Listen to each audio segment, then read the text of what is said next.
It's dawn on the island, and two tiny specks, scarcely discernible and with the whole front to themselves, make their way to the sea for their early morning dip.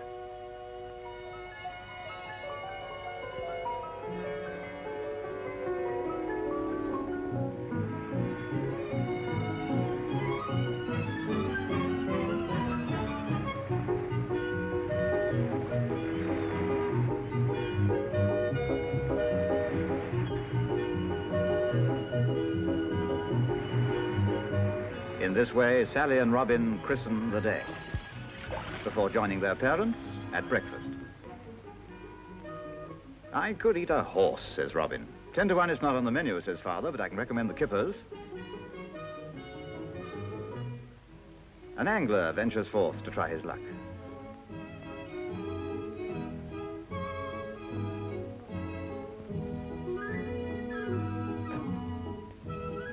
One bay in an island of bays, and this one, being at the junction of two rivers, the Dhu and the Glass, is called Douglas. And as the morning comes awake, others in the Isle of Man's capital set about answering that exquisite question, what shall we do today? The Robinsons apparently plan to get away from it all, while this foursome is headed for a few fast, furious games. And these kiddies for a morning's fishing. But though this little boat may venture no further than half a mile out to sea, in the imagination of its passengers, it's already on its way to foreign waters. Yet the reality itself is romantic enough, for this is Port Erin. In the countryside nearby, ramblers pause to speculate on the druidical Mull Circle, or ramble as here towards Snaefell. Glen Rushen makes its own contribution to the wide variety of scene. And what lovely names, the Plains of Heaven, the Calf of Man, Spanish Head, Niable, Craignish, Kirkmaran, with the roofless Centrinians in the Giant's Field, Sulby Glen, to catch up with our angler, plying his art and thinking serene thoughts at peace with the world. And Ronaldsway, the airport, where planes arrive from all over the British Isles. And it's quite a change to arrive by plane having crossed the water and yet have no customs or passport formalities to bedevil you. In Douglas Harbour, friends of passengers await the boat from Liverpool, and other boats come from Scotland, Ireland, and Wales.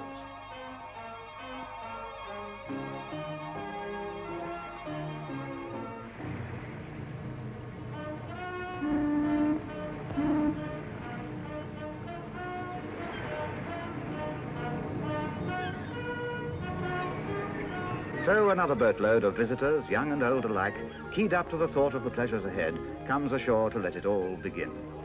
Some have been to the island before, while for others this is their first visit. All, however, are dedicated to that supreme pursuit that comes just once a year. The front, which early this morning was empty when Sally and Robin took their dip, is now peopled by those folk who like to start their day a little later. Mothers and fathers relax, knowing their kiddies can play to their heart's content and take no harm.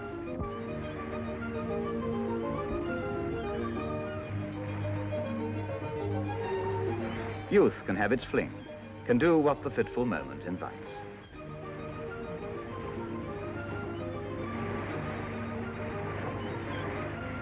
Dreaming of other lovelies, he misses the one at his feet. Yet man must dream, for he was born a dreamer, though dreams that come to a shattering conclusion are sometimes the beginning of a beautiful friendship. But look, the dear boy can scarcely wait to dance attendant from the maiden. Will she play ball with him? Is she on her own, he seems to ask. Well, no, you see, Mother's over there, she seems to say, but she's asleep. That's good, he says. Oh, she's nice, you like her, she replies. Why not come across and meet her? That suggestion seems to bother the poor fellow, but he agrees. Well, that's Peter and Paula, nicely launched.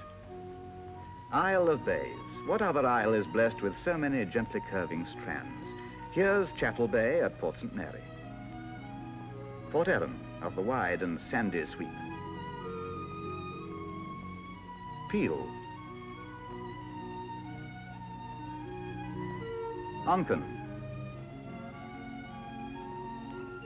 Laxey. Derby Haven, along the neck of which was run the first derby of all. And Ramsey with the ever-popular Moora Park. On the lake you can take a sailing boat. And here come Sally and Robin, Sally perched well forward, with the girl's sure knowledge of where she will create the best effect. Hoping to catch a whale, the little fishing party are quite happy to land a mackerel. They would even have settled for a sprat. At Ramsey, the foursome sinks a putt at the 18th and moves off to sink a pint at the 19th. And now the island is having its lunch and planning the activities of the afternoon. Here's Peter and Paula admiring the view from the window. But those who choose to picnic in the wide open spaces like the sands of the northern shore have all the room and all the view they want. Picnicking in the glen of Faulty Will are the Robinsons. In a spot like this, Father couldn't care less that E equals MC squared. And here's our angler, pondering over the one that got away. 1 foot? 18 inches? Well, 1 foot anyway. Oh, well, who cares? This is bliss. The picnic over, 40 winks in the sun is just the thing to settle that duodenal ulcer. By Laxey Wheel. The wheel that 100 years ago was the largest in the world.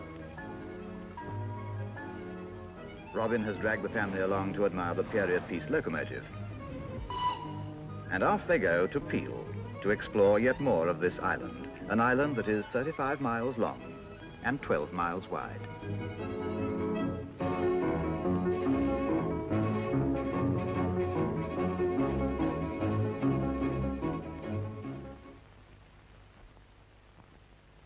Others have elected to take the electric railway to the top of Snae Fell, and it's worth it for the view alone, though the journey there is all part of the fun. For those who prefer a horse-drawn toast track, this is just the job. If you've got a car, you can go at your own time. This chap is chosen to visit Castle Rushen. Here, a fine game of knights in armour turns out to be England versus the Isle of Man. But they're all friends together when a common enemy shows up.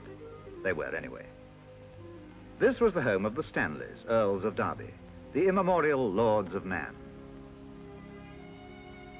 Another castle, alas a ruin, is on St. Patrick's Isle at Peel. Peel, whose harbour shelters the herring fleet, the sunset city of the west.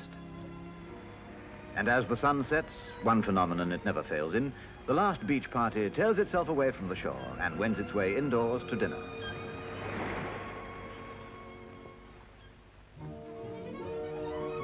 And now tomorrow has become today. And here's Sally and Robin to prove it. While these two, limbering up for another day's activity, choose the pool for a change. Perhaps because it suits their colour scheme and gives them a better chance to pose against a background. When crossing the ferry bridge, it's a local tradition to pass the time of day with the little folk. Good morning, little people. Good morning, Mr. Fisherman. That's funny, he thinks. Am I imagining things?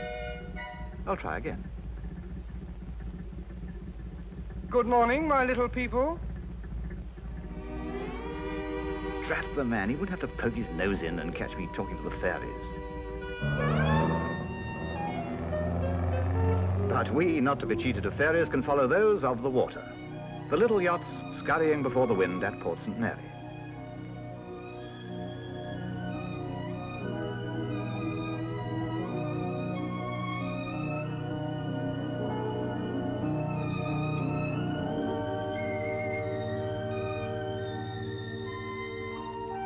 From spring to autumn, the flowers are a feature of the island's decoration. Whether wild or cultivated, they blossom in abundance.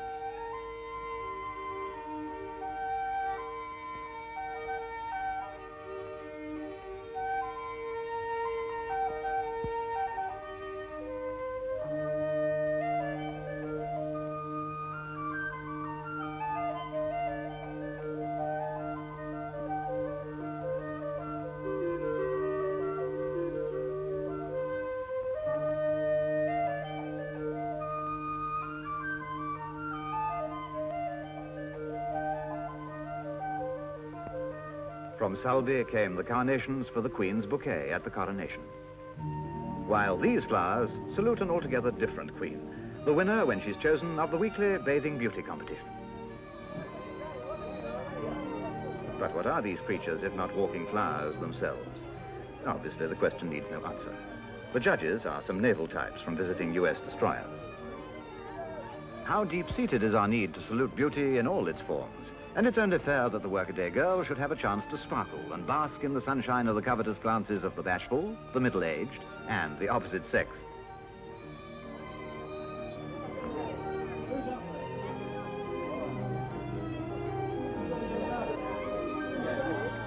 And here's the winner, accorded a sash to prove to her friends at home that she really won it.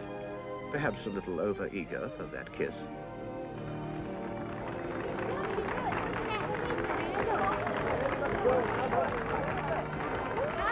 But for us, there's safety in numbers, whether by day or by night. Here, there's yet more beauty for the boys.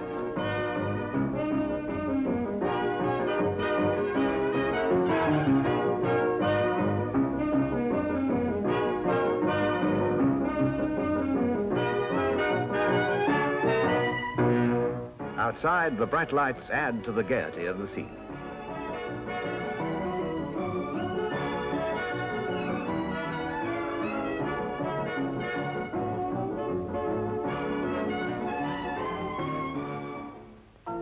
But the bright light of day lures folk in their thousands to the tremendously popular open-air service, held each Sunday during the summer in a field beside the church of Kirkbraden. The bishop takes a service at Kirkmacold, the island's oldest church. Its collection of Celtic crosses and Ogham stones is of great historic importance.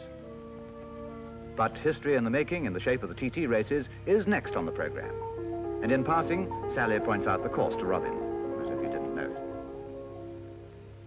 And here's the start to the senior event, with the governor and Canon Stenning, a famous local personality, on hand to see the riders on their way.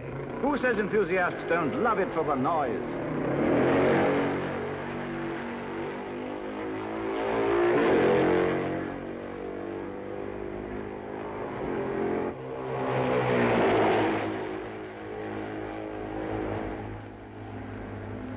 Parliament Square, Ramsey. Guthrie Memorial.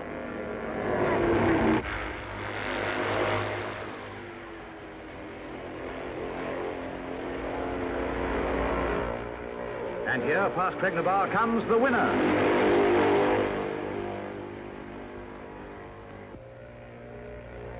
Recently revived, the sidecar event once more fires the imagination of the racing world and brings keen competition from the continent.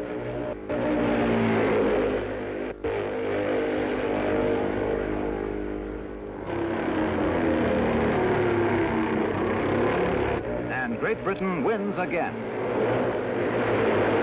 But motorcycles don't have it all their own way, for there is also an international bicycle event held over the Growling mountain course.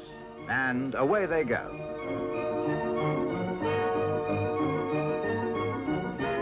At Bray Hill, they form a river of colour. Well, happy pedalling. And now Tindwall Day has come again.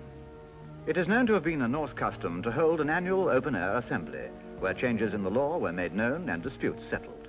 Anne's own Parliament, the House of Keys, are here read in Manx and English.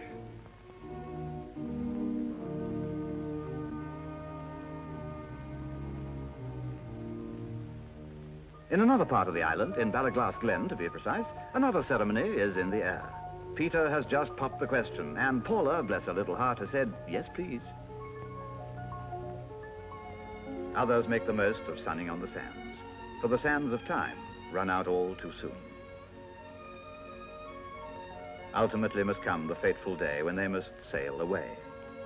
There go Sally and Robin, Peter and Paula, the Robinsons, the angler, taking with them memories of the Isle of Man that time will not erase. Memories of Port Evan, of Ingerbreak, of the White Strand at German, and the Bay of Glen May. Yet this is not goodbye, for on the evening tide another boat arrives. And for those passengers, this is only the beginning of a visit they too will not forget.